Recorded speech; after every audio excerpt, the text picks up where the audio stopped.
Iran যুদ্ধের প্রবল চাপের মুখে এবার যেন কিছুটা দম্ভ ছেড়েই চীনের পথে পা বাড়াচ্ছেন মার্কিন প্রেসিডেন্ট ডোনাল্ড ট্রাম্প। বাণিজ্য যুদ্ধে একসময় বেজিংয়ের ওপর কঠোর শর্ত চাপিয়ে মার্কিন আধিপত্যের যে হুঙ্কার তিনি দিয়েছিলেন, বর্তমান ভূ রাজনৈতিক বাস্তবতায় তা অনেকটাই নমনীয়। আন্তর্জাতিক বিশ্লেষকদের মতে পরিবর্তিত এই বৈশ্বিক পরিস্থিতিতে এখন চীনের চেয়ে খোদ ট্রাম্পেরই বেজিংকে বেশি প্রয়োজন। দেশের ভেতরে শুল্ক নীতি নিয়ে আইনি জটিলতা এবং রয়টার্স ইপসোস জরিপে ইরান ইস্যুতে 60% বেশি মার্কিনীর বিরোধিতার মুখে ট্রাম্প এখন মরিয়া হয়ে একটি বড় কূটনৈতিক সাফল্য খুঁজছেন। বিশেষজ্ঞরা বলছেন, ট্রাম্প এখন বিশ্বকে দেখাতে চান যে তিনি কেবল ভূ রাজনীতির অস্থিরতাই তৈরি করেন না, বরং স্থিতিশীলতাও আনতে সক্ষম। স্ট্রবেরি সুপার ডটেড ও ক্লাসিক ভ্যারিয়েন্ট সেন্সেশন জাগুক শিহরণ।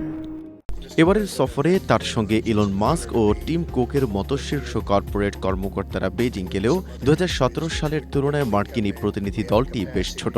ধারণা করা হচ্ছে, চীনের সঙ্গে কৃষিপণ্য, গরুর মাংস ও বোয়িং উড়োজাহাজ রপ্তানি নিয়ে বেশ কিছু গুরুত্বপূর্ণ সমঝোতা হতে পারে এই সফরে, যা দেশে ট্রাম্পের জনপ্রিয়তায় কিছুটা হলেও প্রলেপ দেবে।